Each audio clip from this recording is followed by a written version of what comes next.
down. Yeah. Well, good morning. I'm Bob Brown. Welcome to B Cube Sunday morning. Now, this is a very special Sunday morning, not just because Alice is sitting here waiting to go on, but because Karen and I, are working on a book, Alternative Liberties 2. And I may change the title if I find Karen's taking a nap somewhere. The uh, but we are sitting at just incredible. I mean, if you're wanting to be in a book where you are surrounded by great authors and great work, this is the one. Uh, and I'm not telling you it's famous authors. I'm telling you it's great authors. One of the first stories I bought, the guy said, "Oh, this is so excellent. I've never sold a fiction piece before." Good. I'm glad, not that you haven't ever sold anything, but I'm glad to be first. Um, because so it's going to be honest, real, and it may not always be the most polished piece of fiction work you've ever read, but you're going to read stories where the truth shines through, where feelings shine through, where it's real, authentic. Um, and so we're looking forward to it. I am loving the work on it. Now, I got 10 days now to do all sorts of evil with it uh, while somebody's off gallivanting. But it is it's fun. So thank you guys for your continued support that lets me do these silly little things and have people like Karen working with me. So that said, Tom, I'm turning this all over to you. Yes. Well, Karen and I were talking with Alice and realized that she has managed to reinvent who she is several times. And we thought having somebody talk about being able to do a lot of different things in their lives would be a real fun discussion to have. And Alice has been a bookstore owner. She's worked for a coffee company. She's working for a medical device company. Um, and she always has this wonderful attitude of, let's find out, what this is like. And I love that. So we've got her here to talk about how all this stuff works. And not just because it's interesting, but because so many people are faced right now with what they were trained to do or what they've always done is disappearing or changing tremendously. And the big skill right now is being able to adapt yourself and being willing to adapt yourself. So that's what I'm hoping we'll find out a lot about from Alice. Okay. Well, it's true that I have reinvented myself any number of times. Whether you see that as, successfully jumping from one thing to another or, not keeping with something, you could argue it either way.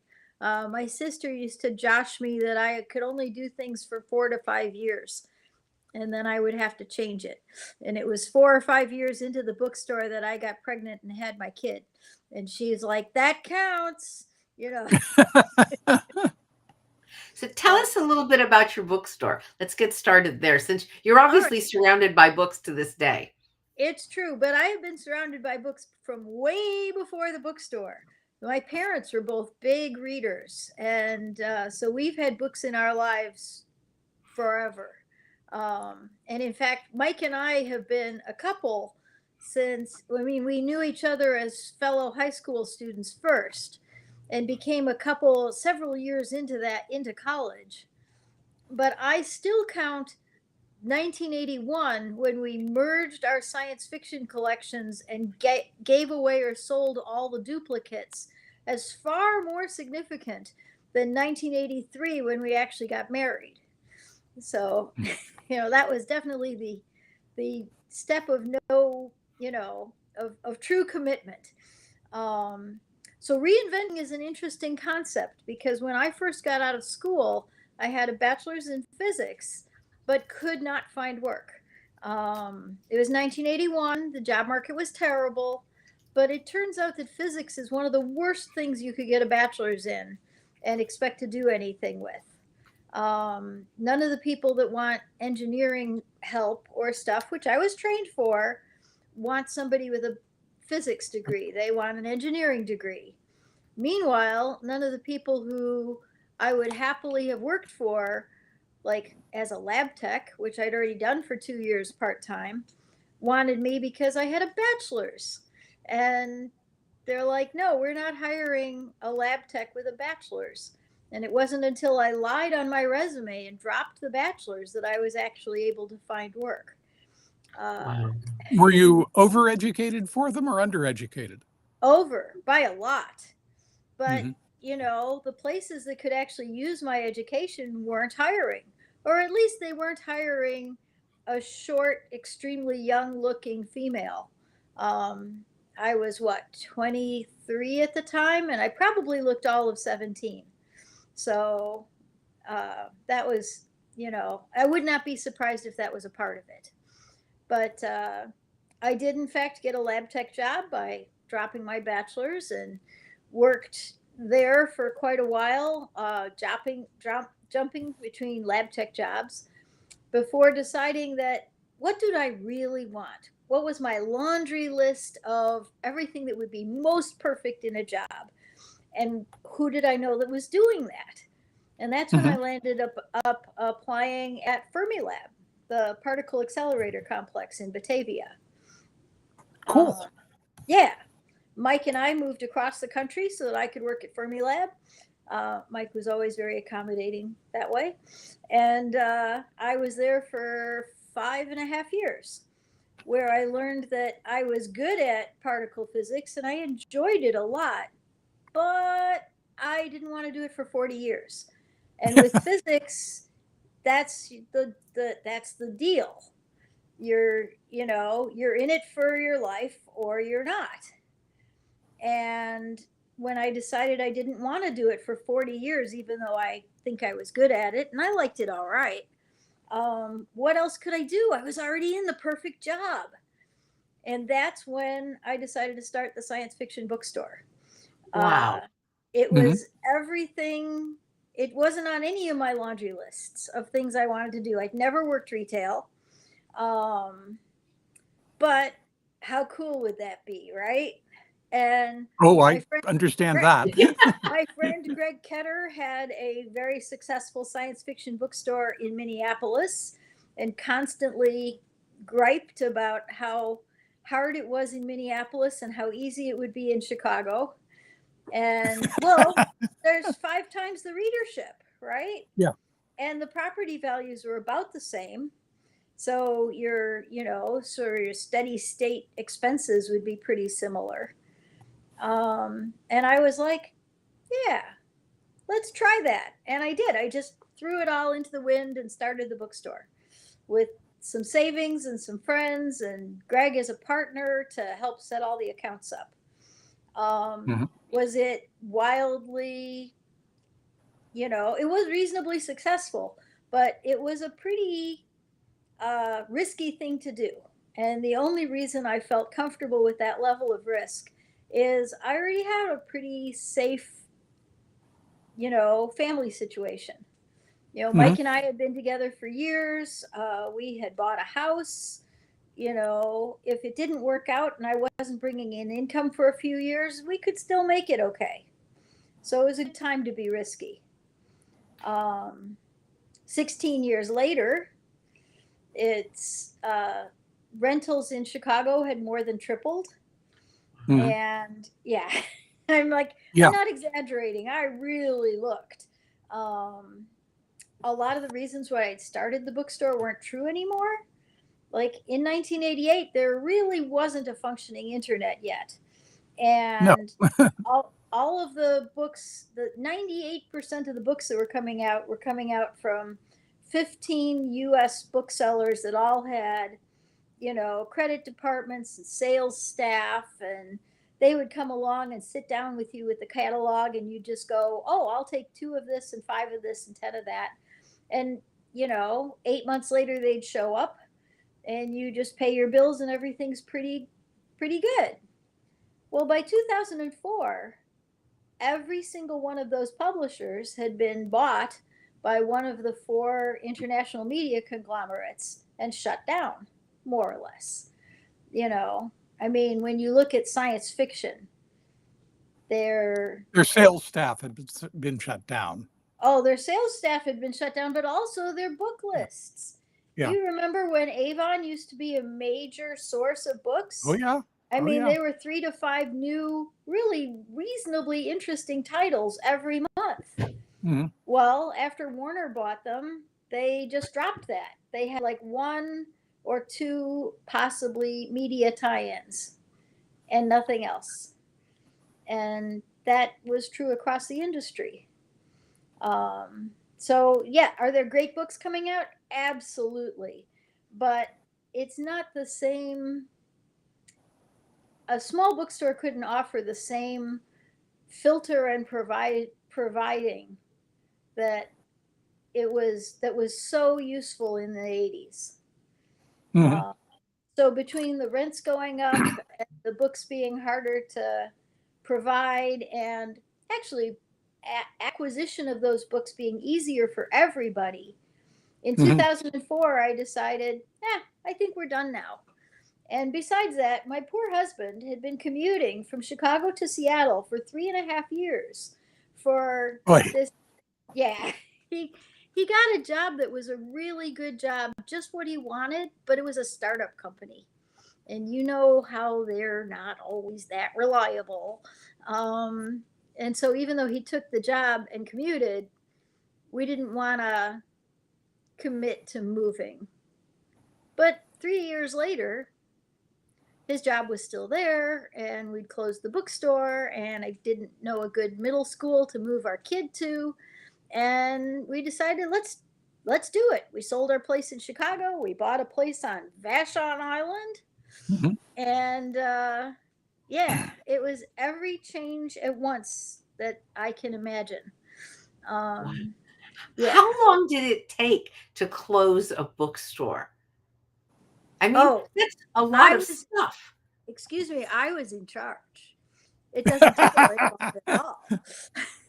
So what you do is, especially if you're not that interested in getting every last nickel out, if you're more interested in getting every last book out, well, first you make the announcement and you say when you're closing, and I gave myself a month, and and then it started out with every week, but then we made it to every chunk of days. We had what you call the Dutch auction, where you say everything in the store is 10% off, right? From this date Mhm. to this date. And then everything in the store is 20% off from this Mhm. date to that date.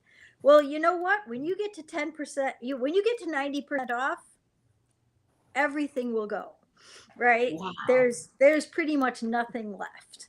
And that worked really well. Did I make back the money I put into those cost of goods sold stuff? No.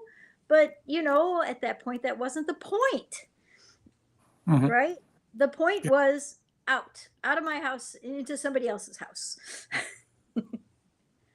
But you So, still brought a lot of stuff to Seattle. I know because Tom and I bought some of your bookcases. well, sure, because, all right, bookcases in particular, I don't know if this is like telling tales out of school or whatever, but I had a bookshelf addiction for a while there in the early 2000s. I couldn't pass a store with a "we're closing" sign without checking out their fixtures. And I bought so many bookshelves that I completely filled my 3,000 square foot warehouse space underneath my retail space just with bookshelves, Mhm. until I finally reached that point where you go, all right, this isn't working for me anymore. And I sold off everything that was in the warehouse to Chicago locals, which meant that when I moved, I could just move. So Mike and I did a floor plan of our new house on Vashon and figured out how many bookshelves we could move into it. And the answer is lots. And those are the Yes. bookshelves we moved. there were at least 3 times as many left behind in Chicago, or they would have been left behind, except I found buyers for them. Because if you Mhm. have a bookshelf that would realistically go for $100 or $200 a piece, nice hard solid wood, and you're selling it for $10, you can find buyers. No We problem. have discovered an incredible number of bookshelves one can get for free, even Oh um, yeah. that are At the good end of a hardwood. yard sale on Yeah. Saturday night, people just put them out at the end of the driveway. Nice teak bookcases. That's how we filled our book warehouse. Yes. Right. Yes, bookshelves are not hard to come by. But they're also not hard to rehome. There's So always going to be people looking. when you moved out to Vashon Island, and for people who are not from Seattle, this is an island you can only get to by a ferry. This is a remote. You can see Seattle, but getting there is an entire scheduling experience. So, did you plan to open another bookstore? No, no, I figured, I think I'd already done the bookstore thing. And the industry had changed so much and the demand had changed so much that I was really ready for something else. And in fact, what I thought I was ready for was like a desk job. Like, I wanted to use those decades of marketing and account management and, you know, trade show experience and sort of get into the what we all consider the boring, day to Mhm. day, just have a job. And so that's where reinventing comes in with the other side of it. It can be impossible, even with diligent effort and lots of experience, to break into that that market. Um, I don't know how many viewers would be remembering 2004, 2005 that well, but we were in the middle of what's really a job recession at the time. Um, Most of the country was having relatively high unemployment, especially of the middle tier. Not so much the factory workers and certainly not the CEOs, but the Yeah. the middle class workers were actually pretty high unemployment. And when I looked at all the difficulties that I was having finding that desk job, I realized that Seattle was close to unique in that most of the other urban centers that I did analysis on, people would move or they would change careers drastically or whatever. In Seattle, I saw an incredibly large proportion of the workplace that had been displaced, refusing to move or otherwise change. They would get jobs as baristas, they would move in with their folks, they would get apartments together, and they would just hunker it down and wait. And that meant that when jobs did show up, you would get, I am not kidding, 800 to 1,000 people, qualified people, applying for that one position. And it's great if you're the hiring. It's actually not great if you're the hiring No, person. it's not. It's terrible for them too. But as a person who is not coming from an established account management position, nobody was interested in me. You know, even even jobs where I thought, so Nintendo had a position once where I thought it had 2 pages long of requirements, and I could swear it felt like it was written personally for me. Mhm. I qualified for absolutely everything on their very long ticket list. And some of them were really unusual things, like having a really good grounding in Nintendo 64 games. Like, you know, how many people are going to have both great account management skills and a thorough knowledge of all of Nintendo? Not that many, I would have thought. But in fact, I didn't get the job, and I asked a friend who worked in engineering in Nintendo if they could like just ask at HR, what was what have been my chances? Did I spell my name wrong or something? Mhm. And he's the one that got back to me and said he did talk to the HR manager, and she said, I don't remember your friend, but I do remember that job posting. We tried to make it as exclusionist as we could to cut down on the number of applicants. I had over 700 qualified applicants, and of them, 4 of them were total rock stars in our industry. People I would have been happy to hire away from our competitors if I had known they were available. And I had to pick which of these 4 got that job. So Mhm. I don't know where your friend fell in the scrum, but it was never, that's just what it's like right now. Mhm. That's what it was like then, and it's like It's that what it was now like too. then. I actually, for things like that, there aren't even openings. There's nothing being posted. Mhm. So yeah, it's not better now. Which is one of the reasons why when you say, well, reinventing yourself, sometimes it comes down to what's going to be good enough. Mhm. Like, I have a definitely not unique, but relatively rare asset in that I'm very pleased to do lots of different things. You Yes. know, if I'm working retail, even if it's just, run this toy store, I'm happy doing that. You know, I don't mind talking to the grumpy customers. I don't mind, I like getting people and their stuff together. That's fun for me. Yeah. The Um, customers, even the grumpy ones, are the good part of retail.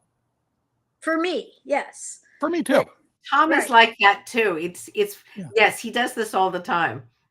But I know a lot of people have trouble with that, and that the customer interaction is the worst part of retail for them. Mhm. Uh, Yes. We and had for people like those, that working for us. right, for those people, I don't have a good suggestion, you know. Um, Get into another field. right, get into another field. Well, so after several years of trying to land a real job and working some little jobs, and I worked, let's see, I did rural post office carrier for a couple of years.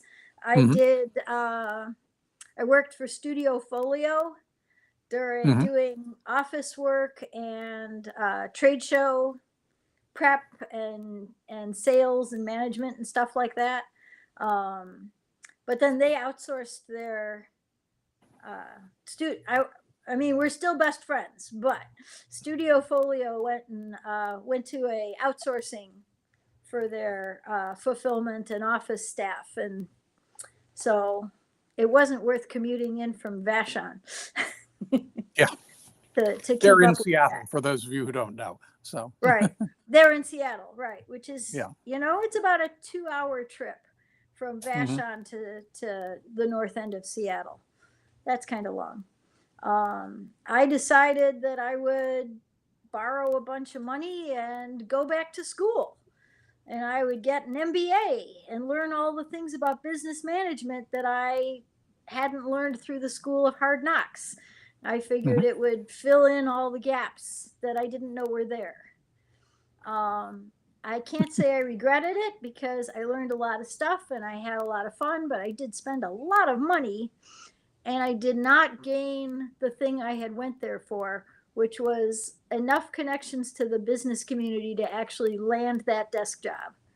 Um, Mhm. Wow. it was a good experience, and I don't regret it, but it was not actually successful as far as job mission goes. Um, Mhm. so I came back to the island and I started working retail at the little island Gus stuff, With a which is coffee right. company, as I recall. The coffee company, right? I knew they were always gonna. They didn't have any job openings posted, but come on now, they have baristas. There's no place that doesn't have turnover when you have baristas. Mhm. So I applied there a couple of times, and they said, we don't want a barista, but how about production management? I'm like, I can do that. What does I've done production management involve for them With it. coffee. Means, with coffee? so the coffee roastery is a very small roastery. They probably only do several thousand pounds a week, Mhm. which for coffee is small, but it's still a lot of material, right? So you've got wholesale accounts and managing all your supplies and scheduling your people.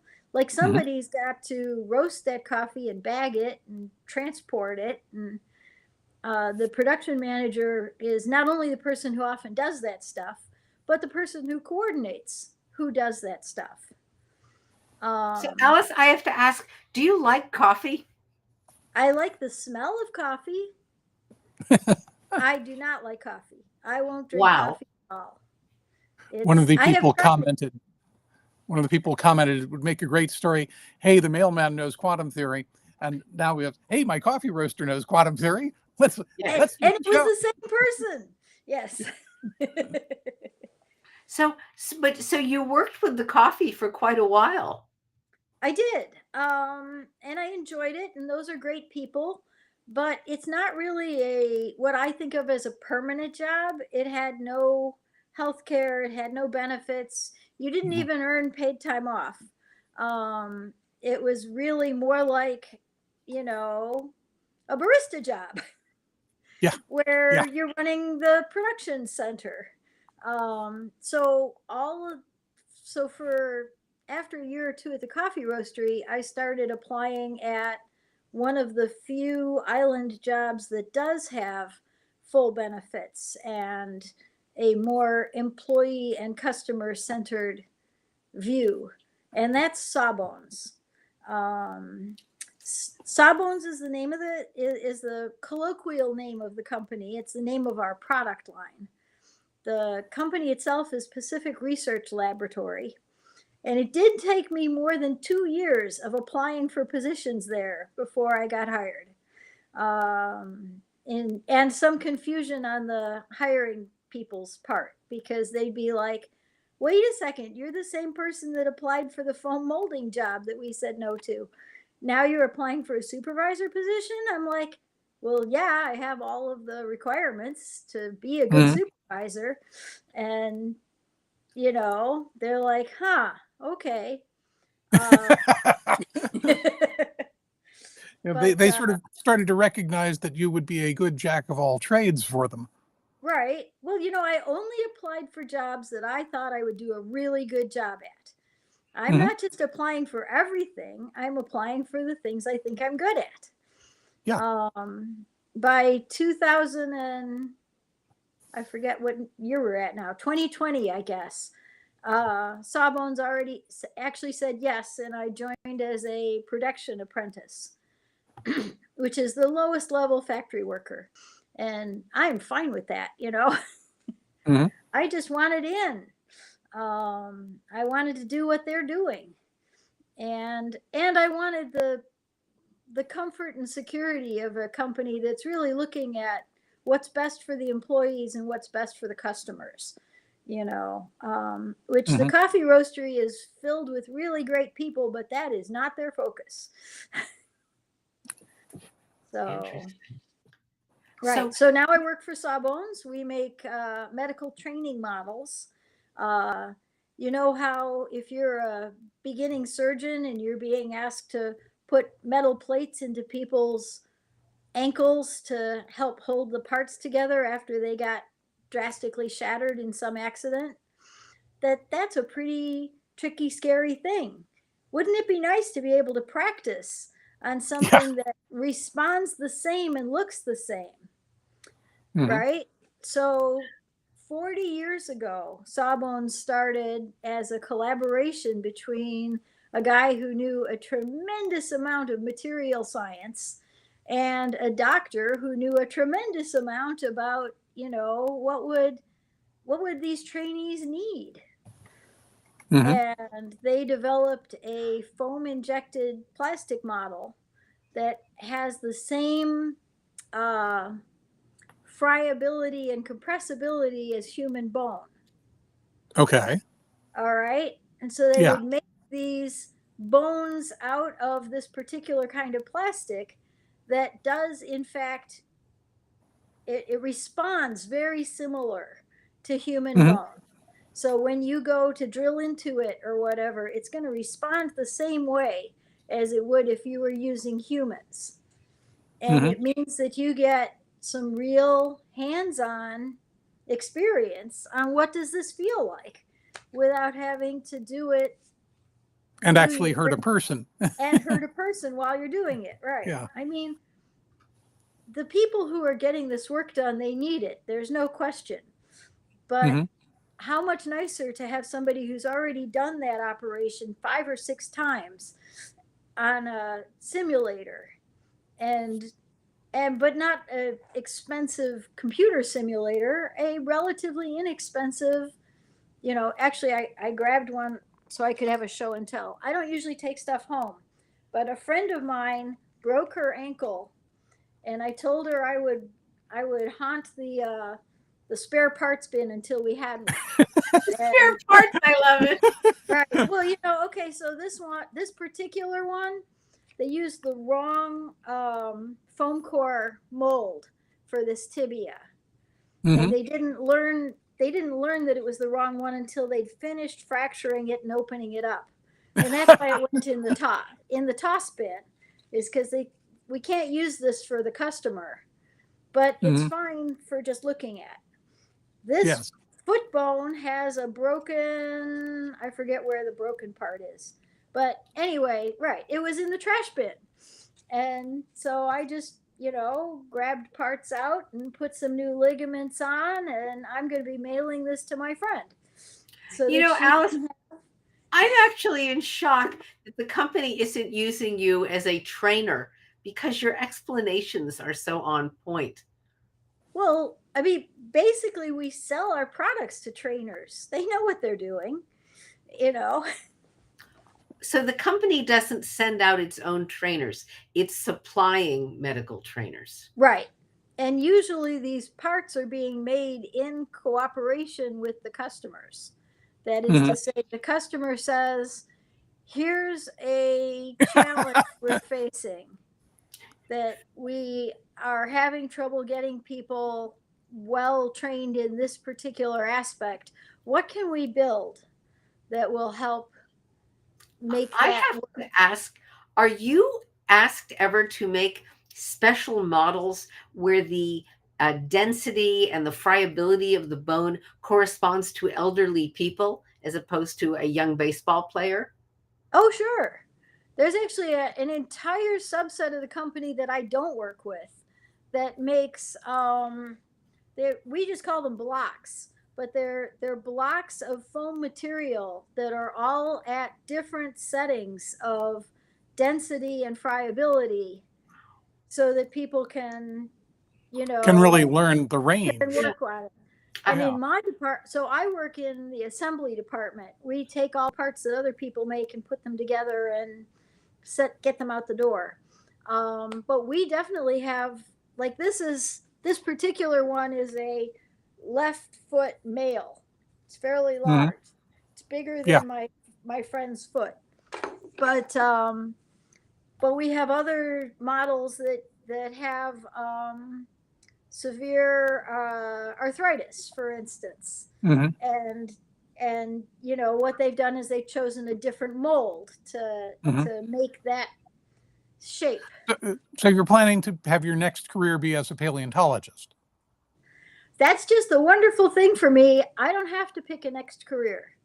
I am already 66, and I was really hoping for the sort of job where I could realistically see staying here for another 10 or 15 years. And there are plenty of other people there who are way older than me that are still there. Um, because the Mhm. job is not, at least working in the assembly department, it's not that physically onerous. If you're in foam molding, you're slagging around molds that are 50 to 70 pounds. I can't do that. You're also But, dealing with solvents, I'm sure, if you're well, yeah, we are, but yeah, they but not provide, less you. right, Yeah. but they provide all the PPE you could ask for. Mhm. And in fact, every single assembly workbench has a huge vent in the front of it that gets turned on every morning that sucks all the air into Mhm. and through a filtering system, because mostly what we're using is glue. Mhm. Um, we have, a whole rack of different kinds of glue so that you can use the right kind for the right application. Um, When you were waving that foot around, all I could think of is how much I would like a pair of those feet to walk through the mud in my neighborhood late at night and just leave those prints. if you Yes. want, you know, having a completed ankle is harder. If you just want broken feet, I can get those. Here's my Somebody other show. commented, and that's how Alice got her foot through the door. That's right. Here's another show and tell item that I brought. Another thing we build a huge number of is spines. Yes. So Oh there's man, there's a need for those in Washington. right, yeah. Well, the backbone campaign is intricately associated with Yes. Sawbones. Yes. It was Sawbones employees that made those big vertebrae float stands that they used 15 years ago. So Interesting. because Interesting. we've had a fair amount of experience of exactly what does that vertebrae look like. Mhm. Wow. Um, but yeah, as far as reinventing yourself goes, the trick is finding a spot that works for you. And that's not Mhm. always that easy. And it requires being super flexible about what am I okay with. I've had a number of outrageous privileges that make it a lot easier for me than it would be for other people. I have a longstanding partner slash husband who's fine with me trying things that maybe might not work out. Um, I have our son still lives with us, which I think is wonderful. He's 32 now. He's a freelance artist, but he's a real contributor to the household. I mean, he pays rent and he does chop chores and he does all our landscaping work, which, since we have like almost 3 acres of woodland, is not insignificant. Well, that's the weird thing about Vashon is Vashon is a sole source aquifer, which means you can't pump water in. You are limited to what falls from the sky. But that means that King County can pretty easily go, well, here's how much water there is to work with. And we're not going to allow more pumping out than what we have to work with. So they had some pretty good number backing when 25 years ago they said, we're just not okaying any more drilling. That's it. You Mhm. can't have any more wells. You've got what you've got, and that's all you're getting. And there were many crocodile tears cried by developers who look at this beautiful island and think, but I could put 10 houses there. Well, you can't if you can't get water rights. Mhm. That's So wonderful. I mean, I it know all sorts of communities that would love to reduce or slow development, and that's pretty amazing that Vashon has a natural control for it. right. It's not right. It's not that they're saying we want to, you know, they're not saying no more people allowed. It's not the we've got ours and so you're not, we're closing the gate Mhm. behind you. It's a physical limit that Mhm. if you drill more water, you're going to drain the aquifer and then nobody has water. Well, Mhm. I've lived in Florida where Yeah. they are running out of water and they're in complete denial about it. Yeah. And somebody commented that 3 acres must be a big chunk of the island, but it's actually a very small part. I've been to visit. It's a The island really, is it's a miles long huge, and miles wide. right. So the island is 12 miles from tip to tip and like 5 across. Mhm. There's 11,000 people that live here, and it's pretty normal for a single household to have 3 to 5 acres of land. just because when you do up the numbers, that's what it comes out to. Yeah. It's a very self-contained community. Don't you have like your own theater group and stuff like that? Oh yeah, it's an amazing place for artists or musicians, or retirees who are not too old. There are drawbacks. There's no hospital here. There's a med center if you want to get a quickie patch job, but pretty much anything serious, you need to go to the mainland. But yeah, we have a huge art center that does pretty significant works. We have a theater, a one screen theater that does movies, but they do first run movies. Um, Is the there there's a library? There's a library. I mean, it's part of King County Library, Mhm. but Yeah. it's got its own building, and they do a lot of related classes and stuff too. It's a big part of the community. There's a Yeah. senior center where, the old folks can get together and do their quilting. Much to my annoyance, this is only during working hours, so I can never actually participate. Like Yeah. the number of times that the senior center rolls out a new thing and it's at 2 o'clock on a Tuesday, I'm like, Yeah. "Mm." Yeah. Yeah. It's And the interesting. King County library system is in fact really good about interlibrary loans. So Oh, they sure are. yeah. They make it as easy as you could be. And also, Vashon Library is part of it, but King County is great at the ebook and audiobook libraries as well. Mhm. So, although I still have quite a lot of books through Audible, since there's a lot of my audiobooks that are Audible exclusives. So, Yes, Karen um, is a big fan of Audible. Yeah. I have trouble with some of the fact that they're owned by Amazon and that they are continually chipping away at what do the creators get for being involved with Audible very much bothers me. But uh, I'm not going to drop them if that's the only way I can get the next Dungeon Crawler Carl, Mhm. So since this is a science fiction related podcast, you mentioned Dungeon Crawler Carl. What books are you reading? Tell us what books you're excited about that are new. Well, I mean, as usual, I always feel a little bit of embarrassment because I have very plebeian tastes. Um, but there's an Audible series right now that I have just been totally won over by, but I can't really recommend it that much because I think most people would find it trite and boring. It's called He Who Fights with Monsters, and it's an isekai lit RPG. So it's based in a game system, basically, except not a real game system. The author just structured it that way. Mhm.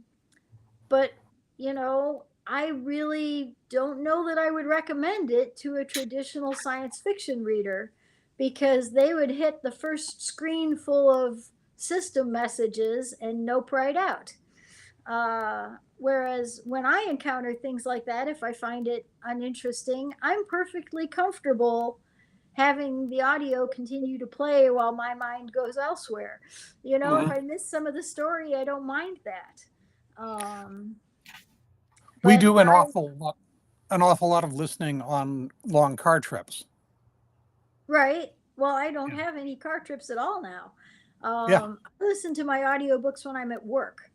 And that's only been possible because I've been there long enough now that a lot of the models are ones that I've gotten very comfortable with. So, I don't need to constantly review the standard operating procedure. I've already built this thing 100 times.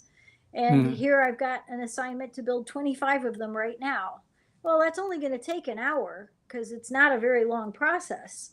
But it's nice to be able to plug an audiobook in and have it kind of entertaining me in the background while I put all my rubber bands onto the thing. They're not rubber bands, they're actually just latex bands, but Latex is a form of rubber. Yes, it is. Right. So I have to ask you, if you like monsters, have you read John Wiswell's Someone You Can Build a Nest In? I have not, although I've heard amazing recommendations for I it. want to recommend it very highly. So yet another recommendation. Very good. Yeah. Yes. He Who Fights with Monsters is more action adventure. Basically, a very confused young man died and didn't notice, and was sent to a magical alternate universe. Mhm. Okay. Standard isekai. Yeah. Right. Standard isekai, and things do not go well, but very much an OPMC, if you want to use the jargon of the trade. What is That an jargon OPMC? isn't one I know. I don't know it. All right. I don't know it. MC is for main character. Main character. Right? And OP is for overpowered. That is Okay. to say that the mechanism. I know a lot of people who fit that description in real life. Oh, no, overpowered in the They're too powerful. You're too powerful. You're much more powerful than would be realistic for that character, and that's an integral part of the story, and it's part of the whole escapist fantasies that we like, right? That you like reading about these characters that our friend Paul Price, who's an expert on manga, was it Worldcon? Worldcon. And he was on a panel. What was the technical name for what he was talking about? He was talking about characters that get more and more powerful. Yeah. Until there's really it was a sequential well, I don't remember exactly what he called it, but basically he was using the Lensman and Skylark series. And you run out of things you can have them confront because they become too powerful for their plot. Right. And so that is a trope within this genre. Mm-hmm. And one of the things I really enjoy about He Who Fights with Monsters is that they start off right from the beginning saying, here's this hapless fellow, and how does he overcome these actually unovercomable, he's facing things that are just sensically powerful, mm-hmm. but somehow manages to weasel through, or though sometimes he doesn't. That's just it. The end of book 3 had an ending that I was just like, what? I've never seen anybody, and then similarly in book 11, the end of book 11, they had something occur. Book 11? Oh my God. There's 12 volumes out right now. The author just like Eye of the World. Huh? Just like the Robert Jordan series. Oh, so different. Yes. So Robert Jordan told me that when he had first invented the Wheel of Time, he was very grounded in what are the characters like, and what is their world like, and what are basically the starting impulses of everything that's going on. And he had a very strong vision of how do all of these threads come together, and what's the big climactic kabam at the end. Okay. And everything in between was just fog of war. He had no idea. And so he started writing. When he had written the 3rd book, he was pretty sure that he was about halfway through. Mm-hmm. Yeah. But then he kept diverting. Like he said, Matt and Perrin were never meant to be main characters when he had first started that book. They were only there to provide some background to the main character, Rand, to say, here's this poor farm boy, right? Here's your indicators, poor farm boy's friends, right? But as soon as they set out on the road and were traveling together, all of a sudden he's like, no, wait, this really interesting thing happens. And he'll spend a whole book on this other interesting thing. And now all of a sudden, this is a full-fledged character with their own things going on. And that's why Eye of the World went on and on and on and took years and years in between. Mm-hmm. He Who Fights with Monsters is written by a guy who was clearly raised in the AO3 era, Yeah. where you know, you just write your fun fanfic and you pump it out. He was putting up there's a website which I hadn't run into before this called Royal Road, where a lot of this text, a lot of these creators post their text there. He was putting out a new chapter roughly every week. He would get a book done every 2 or 3 a year, maybe. And they were just rocketing out like this. And then in May of this year, he got really sick, like really, really sick, just about to die sick. And obviously hasn't written since then, but he's getting much better. I mean, the recovery continues. And at this point, he's thinking he might be ready for starting to write again in January or so. So as his energy levels recover. So this is a story that would make people who outline books psychotic. This is just the ultimate pantsing. Well, no, Robert Jordan is the ultimate pantser. I actually think that Travis Deverall, who's the writer for He Who Fights with Monsters, has in fact outlined everything, because there's way too much foreshadowing that comes to be. Interesting. There, and it's clear from some of his, sort of off the cuff remarks and stuff, that he already knows what's going to happen. His whole thing is already plotted out. But when I go back and I read Terry Pratchett, there is what looks like foreshadowing in there, but it wasn't. It just was the unifying factor of Pratchett's worldview that made it look like he was foreshadowing what happens to Vetinari in the last book. Yeah. There are certainly aspects of that for any writer. But in this particular case, there's parts in book 5 where a character is saying, oh, there's this other thing coming up, but we can't talk about that. And it's not for another 10 or 15 years anyway, so you don't have to worry about it. And oh my God. 10 years later, 10 books later, and 12 years later in the character's experience, you start to see the bare beginnings of what they might be talking about.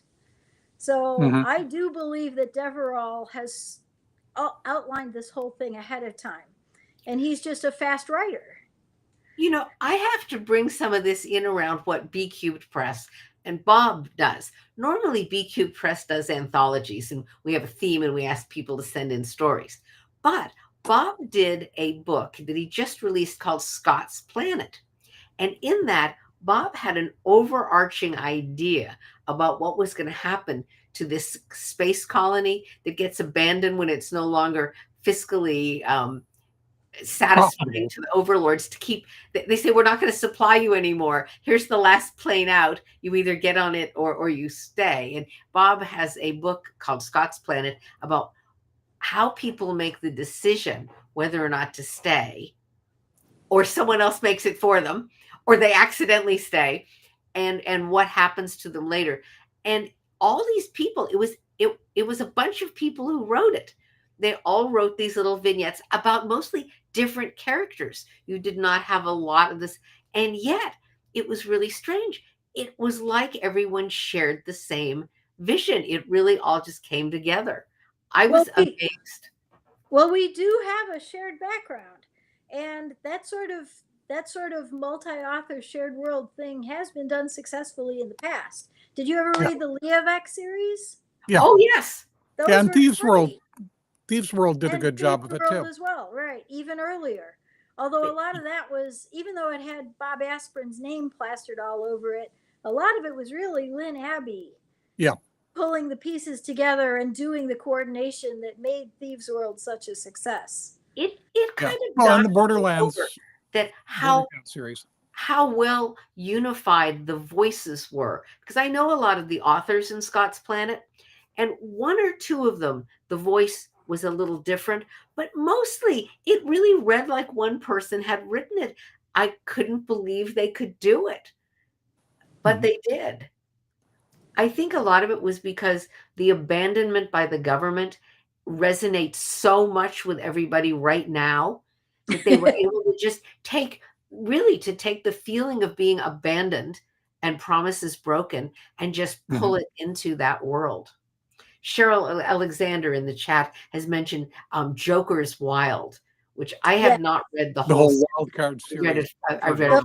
Various others. But I actually think Wild Cards is a good example of one where the voices are very different. If you just sit down and start reading all the stories, it goes all over the place as far as it is not just character choices, but wordage and how the thing is being written is very widely different from story to story. But that's not a weakness. That's actually part of the It is a strength. Yeah. It's the way that one goes. But I was surprised in reading Scott's Planet. I felt it was really unified. And I was fascinated that all these different people could get their heads in the same space. We're coming up on the end of time. Oh, yeah. 5-minute warning. Yeah, 5-minute warning. I think we've lost Bob. Well, he's actually commented in a couple of times on the thread. Oh, good. Yes, I saw he said something. Yes. He's not required to sit there the whole time anyway, No, he isn't. He isn't. He trusts me for some reason that I've never figured out to keep things going. But so yeah, Tom, any last minute questions? I was going to say, is there anything that you haven't had a chance to say that you want to say? Reinventing yourself can be tricky. Make sure you got the main 2 things covered: regular food to eat every day and a clean, warm, dry place to sleep. I haven't always been good at that myself, so I'll remember that. If you I've reinvented myself a bunch of times too. So right, if you got those 2 things covered, you got a lot of flexibility left for the rest.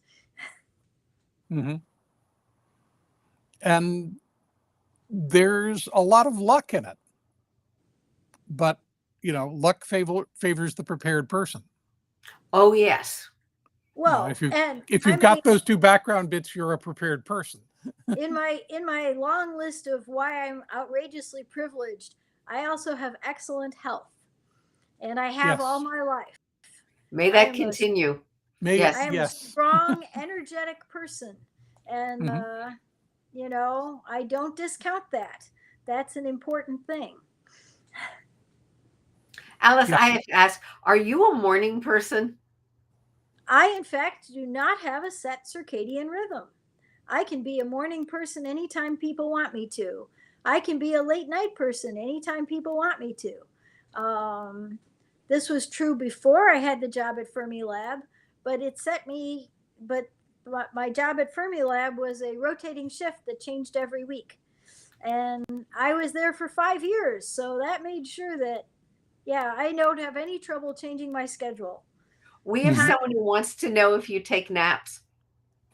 I do like to take naps. I don't take naps very often because they don't always fit with all the other things I'm doing. But I have I think it's a good idea if you can, In theory, it's a good idea. Well, for me, it works for me. My son does not like people vary a lot. I think the whole idea of circadian flexibility being a real advantage in careers. I am a night person. I'm an extreme night person. And I tend to hang out a lot with other night people. And we tend to work a lot in the middle of the night together. It's really, Tom and I were on the Jonathan Colton cruise. And on the 6th or 7th, the last day of the cruise, I was up very late. And I went in the dining room, which is when all the gamers eat dinner and then they game for the rest of the night. And there were 100 people in the dining room. I'd been on the ship all week. I'd never seen any of them. They were on a night schedule, and I was hanging with people who had a day schedule.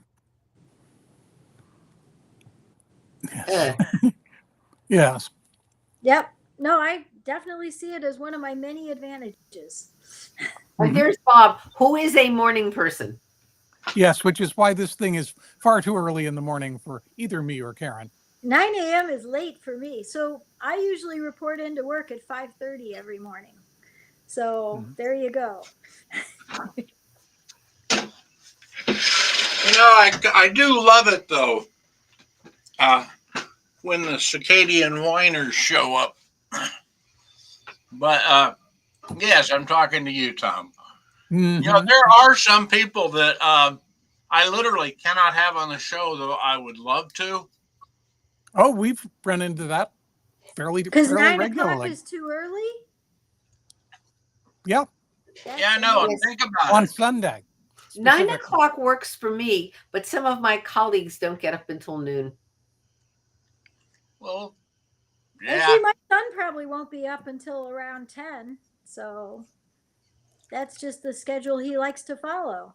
But in the summer, I'll get up to enjoy the wonderful weather. But in the winter, the motivation is low. I tend to often wake up when the light comes through the window to tell me it's time to get up. And then I've got dogs that that'll do it. The cats will work too. Yes. Oh yeah, they'll explain to me it's time to move, Bob. But I got to tell you guys, this was a wonderful show. I have Alice. It was a pleasure listening to your stories. Woo! Oh, definitely. I made a wisecrack earlier about the Irma Bombeck, but you know Irma Bombeck. Know who she is? Oh yeah. Huh? You've met her? I have not met her. Oh, but I know who she is. The humorist from the early '60s. Yes. I think she wrote "The grass is always greener over the septic tank," and only if your septic is broken. But yes, I get what you mean. Not broken, or just maybe in dire need of being pumped. But the beautiful thing is your ability to find humor in all of this makes me believe that someday you're going to fill a book full of essays and find out that you're a late blooming writer. Hit. That would involve being a writer, and I am not a writer. I mean, I can do it. I am capable of it, but I don't enjoy it. And there are so many people who not only enjoy it but are desperate to be successful writers that I do not see the wisdom in putting time and effort into something I actively dislike doing, just so that I can compete with the millions and millions of people who love doing it. I'm much more happy being a consumer. That when I first started doing actual, writing, trying to sell, I never could sell anything, and I was beginning to think I was gonna. But on the sideline, I was off doing humorous essays for Northwest Public Radio, and I loved that. I found I enjoyed that. The other writing was work, and gradually I found a way to put them all together. Oh, and Karen, someday when the beer flows knee deep, I'll tell you how we accomplished Scott's Planet that way. Yes. Well, it is very successful. I was delighted by it. I have to go put up my review. Oh yeah. I mean, godlike entities spilling words upon the page like flowers in the meadow. Yeah, it's I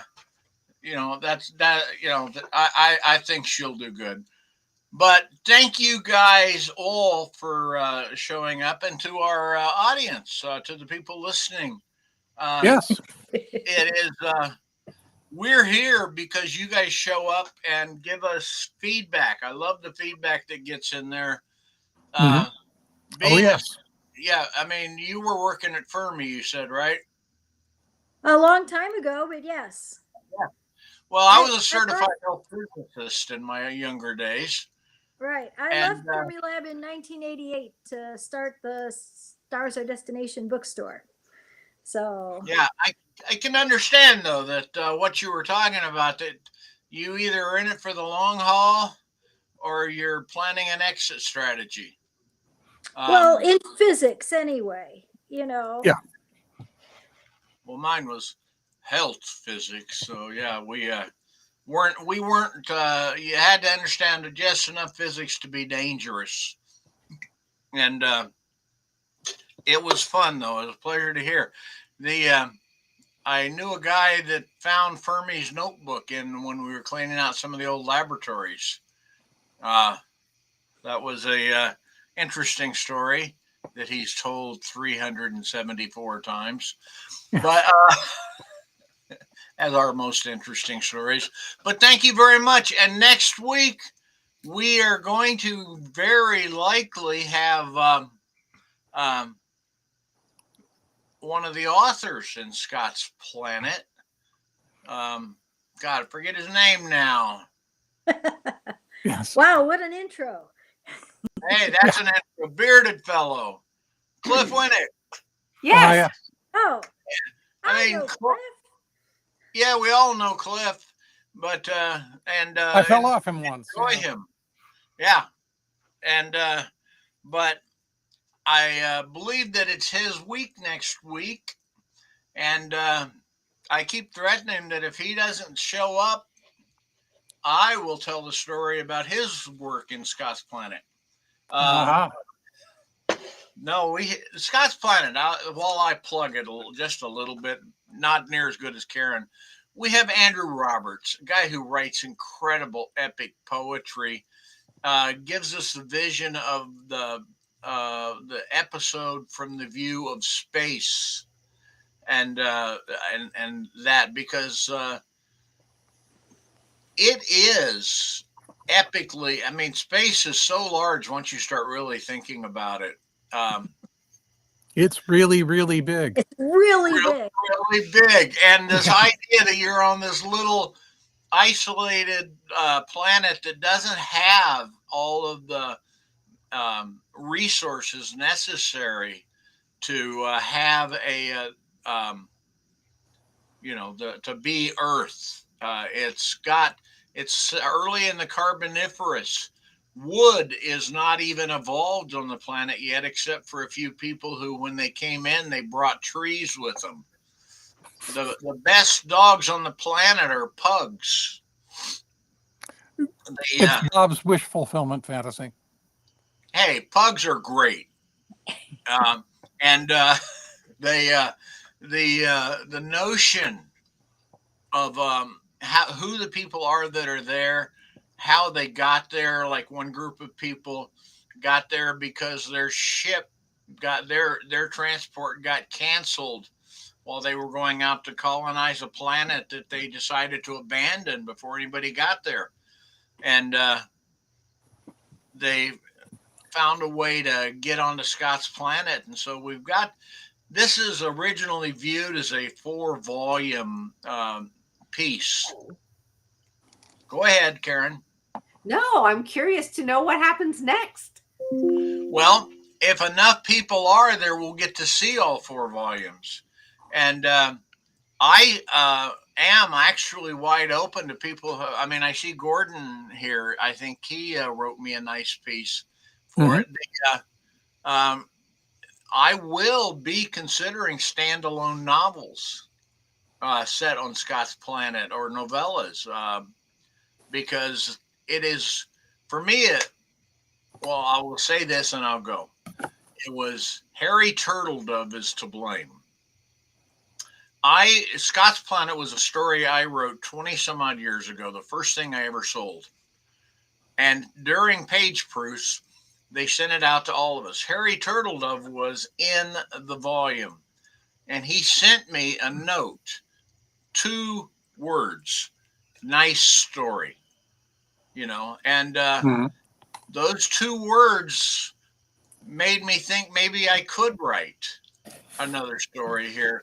And then Scott's Planet stuck in my brain for years as I tried to figure out maybe I could turn this into an anthology.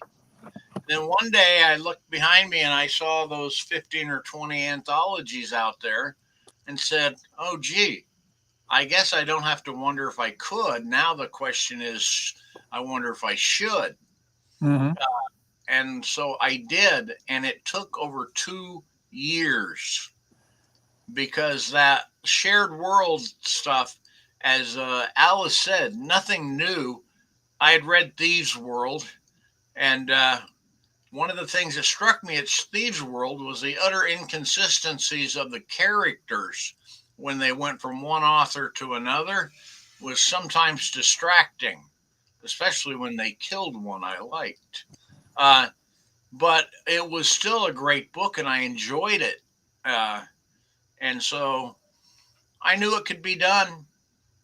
One of the bigger challenges was figuring out how to write the contracts so that I could use writer one's characters with writer three and get away with it without, you know. So it is fun, and yes, Karen, it was rewarding. So that said, join us next week when we have Cliff Winnig bringing us his mystery guests and his uh, polite approach to, well, I planned it this way all along. Gee, I'd never do that. Tom and I will be back in December, and we may have a guest who's an expert on fisheries and salmon and the future of salmon. Future That of could be scamming interesting. or salmon? What? Future of scamming or salmon? Salmon. Salmon. Fish. Oh, yeah, like the salmon. Yeah. Oh, you I went remember- to a talk about that on Friday. They're doing a huge amount of reclamation work on the streams here on Vashon Island. They've finished Cool. both Judd Creek and Shingle Mill, and the amount of salmon re-entering the sound is measurable. Yes. So It's a good news story locally. It could be if somebody doesn't find out about it with salmon colored skin. That's terrible. Yeah. Oh, but I mean, just because is why he would be against it. Well, anyway, that said, remember, your food banks need food. Okay? And money. And money. Get the Money money. is good too. Yeah, Right. trucks don't, these gas stations don't donate the gas to make the trucks move, and the trucks need Mhm. maintenance, and the people need need a living wage too. So do our part, and that's the way we do it. So you take care, guys. All right. And Thanks for inviting me. Glad Thank to have had you. you.